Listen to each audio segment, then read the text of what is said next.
Hey, Shalom, Shalom, Mr. Brother Abba Yabba from the DC Church, coming at you, giving all praise, glory, and honor to Yahweh Shemal Shah, Bashim Hagadash, Yahweh being the Heavenly Father, Yahweh Shah being whom the world ignorantly calls Jesus Christ, Bashim meaning in the name, call meaning spirit, Badash meaning holy. Alright, these are the names and the powers that I come to in order to confess the 100% truth, and the Lord's will still do like's faith. Shanya Kabaga will have a cause to claim now by height, meaning double honors to the elders and apostles of GMS in these times, whom the Heavenly Father had enlisted the 100% truth to. And Shalom wa Barakum Labakan Sha'ala, peace and blessings be upon the elect of the nation of Israel. To the men out there that's pushing this word in sincerity and truth, to you I say Shalom wa Barakum my thumb, peace and blessings be upon you. Now without further ado, upon my travels, I was just kind of just pondering, and I was thinking about, I believe it's Isaiah the 28th chapter, either 28 or 24. I can visually see 28, but I can also see 24. I'm leaning more towards the 24th chapter, but if I'm able to stop, or when I am able to stop, I will bring out the precept. But I was sitting here and I was just wondering to myself, I was just pondering on some thoughts. The Lord's will, this is going to be named spiritual rant. But I was like, there's such an abundance of rain. Why doesn't, and with all the technology that we have, why doesn't Esau make cars that are sustainable by with water, or a hydrolyzed, if that's the correct term, powered or hydro-powered vehicles or automobiles? And the thing about water is that we have an abundance of it. Actually, we have more water than we have earth or land. And then furthermore, water, when it's compressed, water is the strongest element there is, because you can literally pressurize water and it can cut through your hand. You can pressurize water and it can cut through rock. You can pressurize water and it cut through the strongest metal that you have, the strongest materials that you have. If you pressurize water, it could cut through it. So I thought to myself, I'm like, why is that? Why is Esau against making hydro-powered vehicles? And it's because he's the devil. Simply put, it's because Esau, Edom, is the devil that the Bible speaks of. And the thing is, Esau, if he can't benefit off of it, or if he can't control it, he doesn't want it to be a factor. And for that same reason, I also thought, if Esau is not even, if he's not even righteous enough to allow us to grow our own fruits and vegetables, if he's not righteous enough to not even, to not put GMOs inside, your supermarket, what makes you think that Esau is going to be just enough for you to have something that will actually benefit you? And Esau has brought life itself to a point of full regression at its finest, and let me grab my sword. It's a lucky for the no garment, but in 1 second, grab my sword. I'm gonna read this real quick.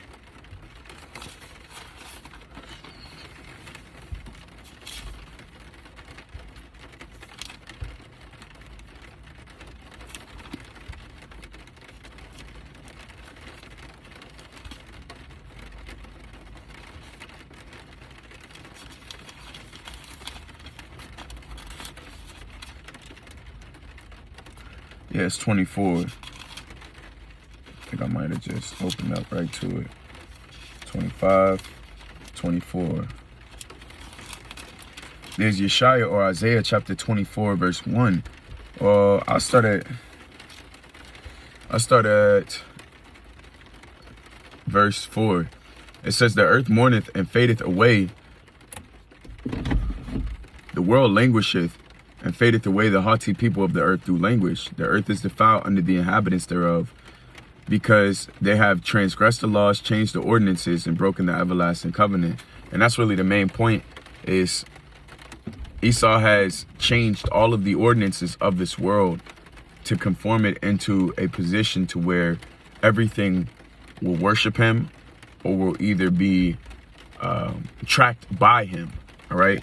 And that's part of the reason why Esau Edom is adamant on not doing things or making things that are beneficial to us. All right. And when you really think about how Esau is, really the scriptures detail it in James, I believe, the 5th chapter,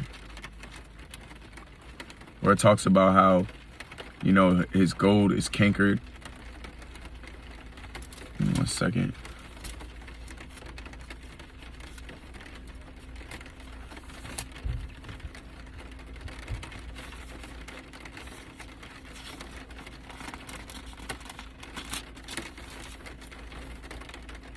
Yeah, this is James chapter 5 verse 1. It says, "Go to now, ye rich men, weep and howl for your misery that shall come upon you." And right, Esau has done everything in his willpower to allow everything to benefit him. And that's at the expense of our health. And that's at the cost of our health, our mental health, our spiritual health, and our physical health, man. All right. So what Esau would do is he would put GMOs and processed food and chemicalized foods in front of you so that you'll run right back to him and go to his pharmacy. And when you go to his pharmacy and you try to seek health for yourself, it'll give you healing in one aspect, but then it'll deter you, or it'll break you down in another aspect. So you need another medicine. So it's like this trickle effect of these individuals at the top, all putting us in a position to where we'll continually seek after one of them, all right, in one of those categories. And it's sick, man, because now you have your average Americans walking around looking like a bunch of fucking balloons, you know, and bigger than they've ever been, all because Esau's looking for gain, you know, and it never stops. Those that are rich, you know, you would think that Esau, with all of what he has, he would just stop. But the scriptures describe Esau's desire as hell in Habakkuk, the 2nd chapter. And that's part of the reason why Esau is continually morphed into, you know, trying to obtain more and more and more and more and more, man. And all of the places and lands that Esau doesn't have his landmark over, you know, he's seeking to, and he's desiring that when he already has an abundance. You know, what can a trillionaire be deprived of outside of morality? You know, things that you should have yourself, you know, but physical things, tangible things, you know, these motherfuckers, they can buy anything they want, you know, but they still decide to still seek after more. And that's part of the reason why the scriptures say, James chapter 5 verse 2, "Ye rich men are corrupted, and your garments are moth-eaten. Your gold and silver is cankered, and the rust of them shall be a witness against you, and shall eat your flesh as it were fire. Ye that heap treasure together for the last days." Right. So Esau thinks he's either gonna buy his inheritance back or his birthright back, or we don't know what Esau's motive is. We just know that he's wicked, man. You know, these individuals, I mean, collectively, their motive is to be as the Most High and to be in the Most High's the position of the Lord. But obviously they'll never obtain that. They're still gonna seek and try to do so, although it's never gonna happen. You know, nevertheless, you know, outside of that, these individuals, these average, you know, modern day peons, that have your millionaires and what have you, and your 100 millionaires, you know, they have everything, but they're still seeking more, and they're still seeking to obtain more riches. But it's at the cost of, you know, morality in this place. And they benefit off of transgenders and homosexuality. They benefit off wickedness, essentially.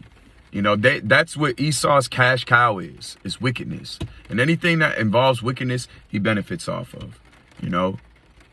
But going back to the core point that I was thinking about was, you know, I was thinking, why wouldn't Esau just make something that's sustainable, that doesn't cost so much?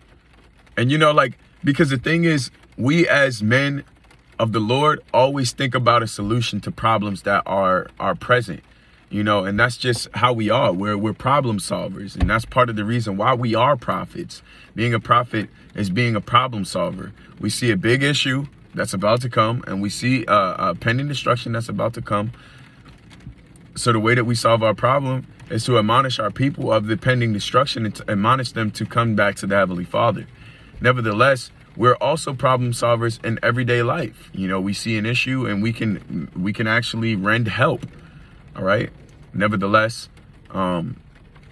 with that being said, you know, we have this mindset of we hope for the best, you know, but we know the absolute worst is going to come.